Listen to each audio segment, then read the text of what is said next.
കുട്ടികളെ തൗസറേ ഒരു പൗറിന് എടുത്തോണ്ട് നാണം മാനം പോയില്ല കുട്ടിക്കോളി നിങ്ങള്. ഏയ് ഇജ്ജ് പോയിക്കോ, കോഴിക്കോട്ടേക്കോ കണ്ണൂരിക്കോ എവിടേക്കാച്ച പോയിക്കോ, എനിക്ക് ഇവിടെ തന്നെ ഇറങ്ങണ്ട ചങ്ങായി. ഏയ് മഞ്ചേരി ബസ് സ്റ്റാൻഡ് ഇത്രയൊക്കെ മാറിയോ? പടച്ച തമ്പുരാനെ, പണ്ട് ഞാൻ ഉമ്മാന്റെ കൂടെ പുകലിയും കെട്ടുകമ്പി മാമൻ വന്നപ്പോ എമ്മാരി നടന്ന സ്ഥല. അന്ന് ബുധനാഴ്ച ചന്ത അങ്ങനെ ഉണ്ടായിരുന്നുള്ളൂ. എമ്മാരി സ്ഥലമായി. ഇക്കണ്ട ആൾക്കാരൊക്കെ, നിങ്ങളൊക്കെ ബസ് ഇറങ്ങാൻ വന്നാ കോഴിക്കോട്ടേക്ക് ആൾക്കാരുണ്ടെങ്കിൽ പോയിക്കോളിട്ടോ. കോഴിക്കോട് ഓൻ പോയോ? കേരള വണ്ടി തന്നെ വേണ്ട ചങ്ങായി ഇറങ്ങാൻ. അതിന് കുത്തി തിരിച്ച് ഇറങ്ങുമ്പോക്കി ഹാവ് പണ്ടത്തെ പോലെയുള്ള വയസ്സായിന്ന്.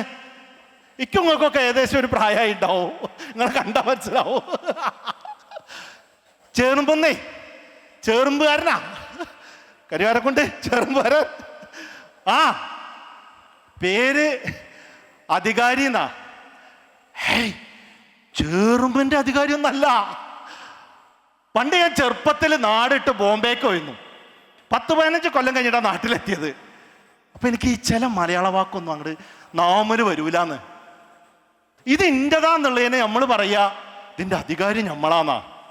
അപ്പൊ ഞമ്മളെ ഉമ്മട്ട പേരാ അധികാരി. ഇത് നമ്മളെപ്പോഴും പറയും ഇതിന്റെ അധികാരി ഞാനാ, ഇതിന്റെ അധികാരി നമ്മളാ അറിയും. അങ്ങനെ എൻ്റെ ഉമ്മട്ട പേരാ അധികാരി എന്ന്. പിന്നെ നാട്ടുകാരും വീട്ടുകാരും ഇതിന് എൻ്റെ ഉമ്മുട്ടിയും എൻ്റെ മക്കള് വരെ അധികാരി എന്നാ വിളിക്കുക. ഇവിടെയോ കാലിൻ്റെ മുട്ടിനൊന്നും വജാണ്ടായിരുന്നു. പിന്നെ ഒരു വലിവും കുറേ കാലം ഈ പുകലേൻ്റെ മണക്കെ അങ്ങനെ അടിച്ചിട്ടേ വല്ലാത്ത വലിവാ. അപ്പൊ എന്നോട് എൻ്റെ രവി പറഞ്ഞു, നിങ്ങൾ അവിടെ ഒന്നും വെച്ച് വിൽക്കണ്ട, നിങ്ങൾ ഇങ്ങോട്ട് കയറിക്കോളി, ഞാൻ വണ്ടി വന്നിട്ട് നിങ്ങളെ കൊണ്ടുവരാന്ന് പറഞ്ഞു. ഓൻ വലിയ തിരക്കുള്ള വക്കീലല്ലേ. ഞാൻ പറഞ്ഞു വേണ്ടാന്ന് പറഞ്ഞപ്പോ ഓൻ മുട്ടിനെ വിളിച്ച് ചീത്തറിഞ്ഞു, നിങ്ങൾ അധികാരിയാക്കാൻ എപ്പം അങ്ങോട്ട് അയക്കൊണ്ടോ വെച്ചിട്ട്.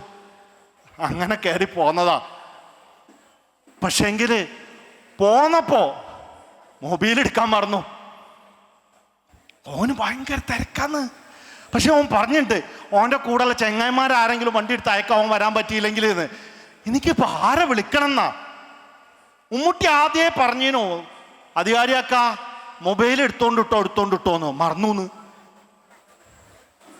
ഈ കൂട്ടത്തിൽ എവിടെങ്കിലും ഇപ്പോ നമ്മളാ അറിയണവരൊക്കെ ഉണ്ടെങ്കിൽ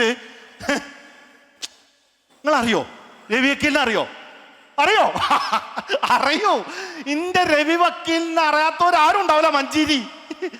എന്തൊക്കെ പരിപാടികളാ മൂപ്പര് നടത്തുക. മൂപ്പര് വരുമ്പം മൂപ്പരെ കൂടെ കുറെ ചെങ്ങായിമാരും ഉണ്ടാവും. ഏത് എന്നിട്ട് വന്ന് എൻ്റെ അടുത്ത് ആഴ്ചയിൽ ഒരു ദിവസം എനിക്ക് വരും, ഏതെങ്കിലുമൊക്കെ ചെങ്ങായിമാരുണ്ടാവും. അവസാനം വന്നപ്പോ ഉസ്മാൻ എന്ന് പറഞ്ഞിട്ട് ഇരുമ്പുഴിക്കാരൻ ഒരു ചങ്ങായിനും ഉണ്ടാവത്തേ. വരുമ്പോ ഓരോ കഥയുണ്ടാവും. ഈ ഉസ്മാന്റെ ഒരു കഥ അറിഞ്ഞു എന്നോടെ. ഉസ്മാൻ പണ്ട് ഗൾഫിലായിരുന്നു.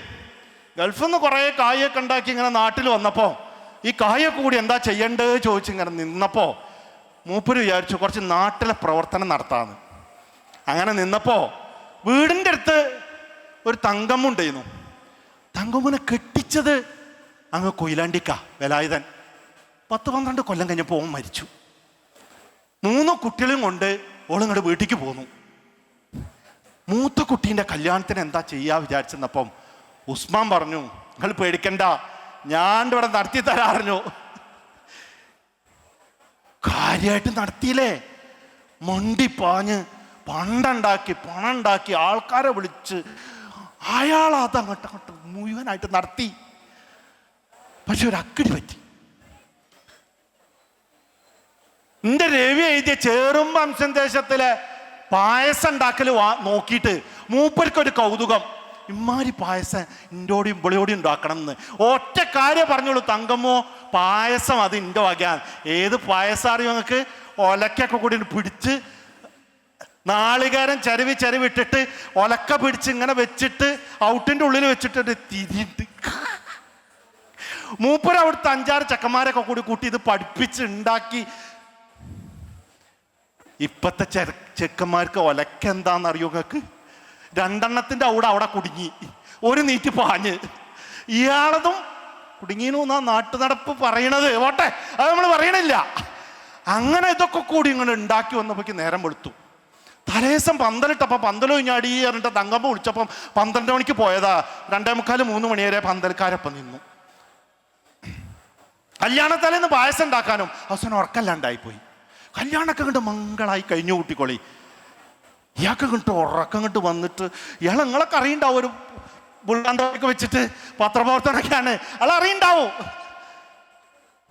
അയാൾ ഉറക്കം കണ്ട് വരാഞ്ഞിട്ട് ആകെ എടങ്ങറായി. എന്നാ അതില് നമ്മളെ വേലായുധൻ്റെ കൊയിലാണ്ടിത്തെ വേലായുധൻ്റെ നാട്ടിലത്തെ കാരണവര് ഓരോ തറവാട്ടുകാരനവര് വിളിച്ചിട്ട് പറഞ്ഞു, ഉസ്മാനിക്ക നിങ്ങളില്ലെങ്കിൽ എൻ്റെ കുട്ടീൻ്റെ പരിപാടി നടക്കൂലേന്നു, അതുകൊണ്ട് നിങ്ങൾ എന്തായാലും ചെക്കൻ്റെ കുടിക്ക് പോരണം പറഞ്ഞു. ഉസ്മാനിക്ക പറഞ്ഞു, കണ്ണിൻ്റെ മുകളിലൊക്കെ ഇങ്ങനെ ഈർക്കിൽ കുത്തി വെച്ചിട്ടാ മൂപ്പര് നിൽക്കണത്. ഉറക്കം അങ്ങോട്ട് വന്നിട്ട് പറഞ്ഞു, കാരണവരെ നിങ്ങളെ വിളിയൊക്കെ നന്നായി, പക്ഷെങ്കിൽ ഞാനിപ്പം പോരുന്നില്ല, എനിക്കിത് കഴിഞ്ഞിട്ടൊന്ന് വേണം, നിങ്ങളൊക്കെ കൂടി പോയിക്കോളി, പോയിട്ട് വേണം വിശാലമായിട്ടൊന്ന് കിടക്കാൻ പറഞ്ഞു. കാരണം അവരൊന്നും നോക്കിയിട്ട് ഒരൊറ്റ തല്ല് ചെവിടും കുട്ടി ഇറക്കി. ആകെ കൂടി ഞെട്ടിപ്പോയി, നാട്ടുകാരൊക്കെ ഞെട്ടിപ്പോയി. എന്താ സംഭവം അറിയില്ല. ഉസ്മാനിക്ക് അങ്ങനെ എന്താ തല്ല്? 2ാമത്തെ തല്ല് കൊടുത്തു, ഉസ്മാനിക്ക ചെവിടോണ്ട് തടുത്തു, അങ്ങനെ പറഞ്ഞത്. 3ാമത്തെ തല്ല് നാട്ടുകാരൊക്കെ കൂടി പിടിച്ചോണ്ട് നിന്നുകൊണ്ട് തടുക്കേണ്ട ആവശ്യം വന്നില്ല. അവസാനം എല്ലാവരും കൂടി കാരണവർക്കാണെങ്കിൽ കുറച്ച് വിക്കുണ്ട്, പറയണ മനസ്സിലാവില്ല. അവസാനം എല്ലാവരും കൂടി ഇരുത്തി ചോദിച്ചപ്പോഴാണ് മനസ്സിലായത് തങ്കമ്മൂന്റെ പേര് വിശാലാസീന. ഓളെ കൊയിലാണ്ടിത്തെ കുടുംബക്കാര് വിളിക്കണ വിശാലെന്നാ. കാരണോട് തല്ലൂലേ, വിശാലായിട്ടൊന്ന് കിടക്കണം, അതിനുള്ള സെറ്റപ്പ് ഉണ്ടാക്കി തരിക തല്ലൂലെ ആൾക്കാര്. അജാതി തല്ല് കിട്ടിയ ഉസ്മാനെ കൊണ്ടാ കഴിഞ്ഞ പ്രാവശ്യം വന്നിരുന്നേ, അറിയോ? ഹൈ, അങ്ങനെ ഓരോന്ന് കിസിം പറഞ്ഞ് ചിരിക്കല ഞങ്ങളിത്. നിങ്ങൾ അറിയണ്ടാവും രവിയക്കില്ലല്ലേ, പുഴനിലാവ് നടത്തുന്ന ആളെ അറിയില്ലേ? പുഴനിലാവ് എന്നോട് വരാൻ പറയുന്നു, പുഴനിലാവിന് എന്നോട് വരാൻ പറയും. 2 കൊല്ലം മുന്നേ ഞാൻ വന്നിരുന്നു. അന്ന് എന്നോട് പറഞ്ഞു, അധികാരിയാക്കാ നിങ്ങളെ കഥയൊന്ന് പറഞ്ഞു കൊടുക്കണം കേട്ടോ ഇവിടുത്തെ നാട്ടുകാർക്ക്. നമ്മൾ പറഞ്ഞു തീർന്നു. അത് വന്നവർക്കൊക്കെ അന്ന് ഓർമ്മ ഉണ്ടാവും കേട്ടോ, എനിക്കറിയില്ല ഓർമ്മ ഉണ്ടാവുമോന്ന്. കഴിഞ്ഞ കൊല്ലം എനിക്ക് വരാൻ പറ്റിയില്ലെന്ന്, വല്ലാത്ത തണുപ്പല്ലേന്നു, വല്ലാത്തൊരു പുകച്ചില്, ഒരു ശ്വാസം തിക്കൽ, വീർപ്പൂട്ടലൊക്കെ ആയിരുന്നു. കഴിഞ്ഞൊല്ലത്തെ കഥ ഓങ്ങനെ പറയണോ എൻ്റെ രവിയെ? ഒരറാം പറഞ്ഞ ചെങ്ങായി ഇങ്ങോട്ട് വന്നിട്ട് കഞ്ഞി കിട്ടിയില്ല അറിഞ്ഞു പെരും കൊച്ചം വിളിയും. നാട്ടുകാരൊക്കെ കൂടി കൂടിയെന്ന് ആകെ കച്ചറയായി. ഇവരെ തല്ലണോ പുറത്താക്കണോ എന്ന് വിചാരിച്ചിരിക്കുമ്പോ അവസാനം മനസ്സിലായത് നാടകേനേന്ന്. അതിന്റെ തിരക്കഥ ആരാണ് ഞങ്ങക്ക്? എൻ്റെ രവി. ഇത് മാത്രല്ലാന്ന്, ഇതൊരു പെണ്ണുമ്പിള്ള നിങ്ങൾ ഈ എടുക്കും പോലെ മൊബൈലിൽ എടുത്തിട്ട് ഫേസ്ബുക്കിലിട്ടു. ഇങ്ങനെ നാട്ടുകാരൊക്കെ കൂടി ഇന്നെ കഞ്ഞി ഉടിപ്പിക്കാനാ. അവസാനം തൊണ്ടേ കൂടെയാണോ, തൊള്ളേ കൂടെയാണോ, മൂക്കു കൂടെയാണോ, മൂർദാവ് കൂടെയാണോ, എൻ്റെ ആസനത്ത് കൂടെ വരെ കഞ്ഞി കുടിപ്പിച്ചിട്ടാ ഒരു വിട്ട് കഞ്ഞല്ലോ എന്ന് ആ ചെങ്ങായി പറഞ്ഞത് പറഞ്ഞിട്ട് ഓ ചിരിയോട് ചിരി എൻ്റെ രവിയെ. എന്നാലും ഓ ഇവിടെ എത്തിയില്ലേ, ഒരു പീറ്റർ പറഞ്ഞേക്കാന്ന് പറഞ്ഞിരുന്നു. ഇച്ചിവിടെ നിക്ക പകയാ, ഇജല്ലേ കഴിഞ്ഞ പ്രാവശ്യം ഉസ്മാന്റെ കൂടെ ഒക്കെ വന്നിന്ന് പീച്ചർ. എനിക്കറിയാ എൻ്റെ രവി പറഞ്ഞേക്കും 4 ദിവസം നിന്നിട്ട് പോയാൽ മതി എന്നാ എപ്പോഴും ഓൻ പറയാ. പക്ഷെ എനിക്ക് കൂടൂല. എനിക്ക് ഈ മഞ്ചേരി ടൗണിൽ ബോംബെ നിന്ന് വന്നു കഴിഞ്ഞാൽ മഞ്ചേരി ടൗണിലൊന്നും ഇങ്ങോട്ട് നിൽക്കാൻ പറ്റൂല. ഈ അടുത്ത കൊല്ലം പുഴനിലാവിന് വന്നിട്ട് 4 ദിവസം ഓൻ്റെ കൂടെ നിൽക്കാമെന്ന് നമ്മൾ പറഞ്ഞിട്ടുണ്ട്. അല്ല ഈ ഓനെ വിളിച്ച അപ്പം തന്നെ വിളിച്ച, അതെ അധികാരിയാക്ക് അവിടെ ലാൻഡ് ചെയ്തിരുന്നു പറഞ്ഞേക്ക്, ഒന്ന് വിളിക്കായി ഒന്ന് പറഞ്ഞൂടേന്ന്, അയാൾക്കൊരു സമാധാനം ആയിക്കൂടെന്ന്. ഓ പിന്നെയും കാത കക്കവേ ഒന്ന് വിളിക്കായി. എന്താ പറഞ്ഞേ? തോന്നിയായം പറയാ ചങ്ങായി, തോന്നിയായം പറയാ എൻ്റെ രവിനെ കുറിച്ച്. ഞാൻ 2:30 എന്റെ ഉമ്മുട്ടി ഓനെ വിളിച്ചതാ. അധികാരിയൊക്കെ ബസ് കയറേണ്ടി പറഞ്ഞിട്ട് എന്തായി പറയണേ, എന്താ പറയണേ? ഞാൻ വിശ്വസിക്കൂല. നിങ്ങൾ പറയുന്നത് രവി, എന്റെ രവി, എന്റെ രവി.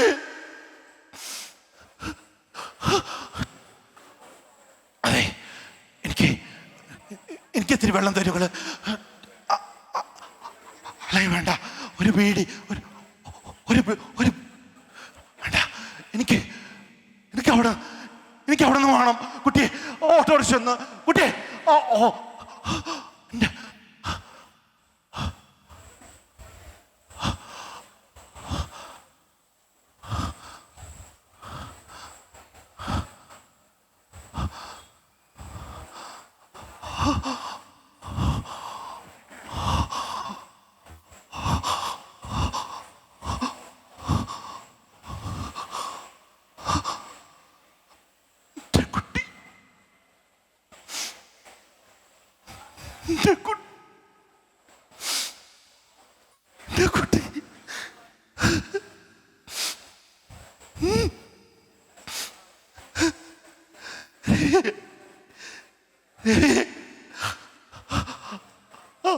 അധികാരിയാക്കാണാ വിളിക്കണേ,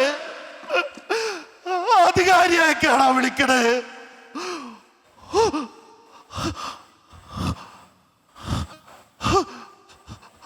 നോക്കിയാ രവീനെ കാണാനാ ഇത്രയോ ആൾക്കാരിവിടെ കൂടിയത്. ഒന്ന് കണ്ണു തുറക്കടാ, ഒന്ന് കണ്ണു തുറക്കടാ.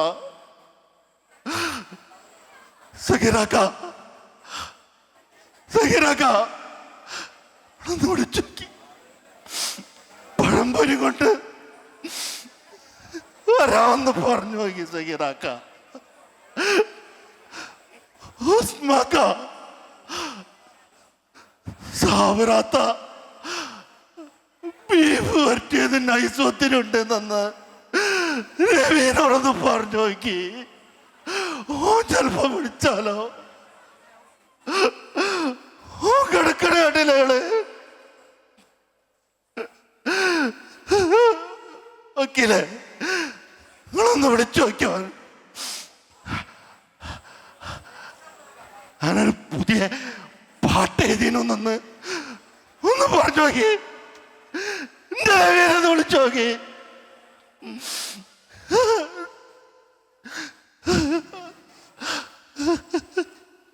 എന്നോടൊന്ന് പറയാതെ എന്റെ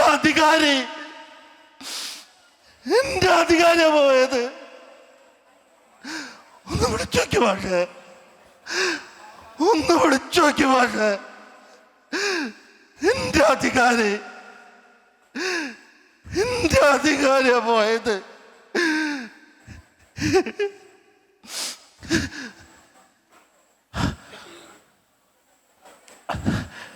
അല്ലെങ്കിൽ തന്നെ എന്റെ അധികാരി അവിടെ പോകാനല്ലേ? ഞാനല്ലെങ്കിൽ നിങ്ങൾ പരിപാടി നടത്തുന്ന എനിക്കറിയാം. അതുകൊണ്ട് എന്നെ ഒഴിവാക്കിയിട്ട് നിങ്ങൾ പരിപാടി നടത്തട്ടെ എന്ന് പറഞ്ഞിട്ട് ചിലപ്പോ ആ തൂണിന്റെ അവിടെ ഉണ്ടാവും എന്റെ അധികാരി. അല്ലെങ്കിൽ അവിടെ തിണ്ടമലിക്കുണ്ടാവും. ഒന്ന് നോക്കിയാ നിങ്ങള്. ചിലപ്പോ ഓമാരിയോട് ഒരു സ്വകാര്യം പറയുണ്ടാവും. തോള് കൂടെ കൈയിട്ടിട്ട് കഞ്ഞി തികഞ്ഞ മാഷേന്ന് ചോദിക്കണ്ടാവും. പഠിച്ചോനെ ചതിച്ചോ? ഇനി അധികാരിക്ക് ആരാളുള്ളത്?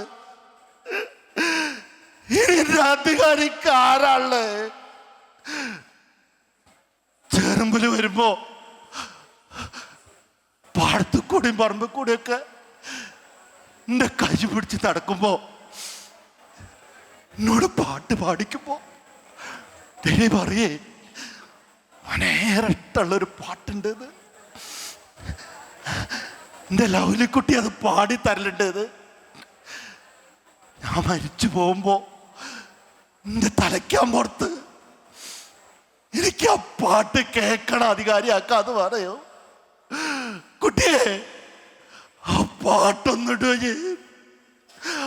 ഓ കേട്ടോട്ടെ, ഓ കേട്ടോട്ടെ, ഓ സമാധാനായിട്ട് പോയിക്കോട്ടെ. ആ പാട്ട് കേട്ടാ എനിക്ക് പിന്നെ സ്വർഗൊന്നും വേണ്ട, അധികാരിയാക്കാന്ന് പറഞ്ഞ് കുട്ടി റബ്ബേ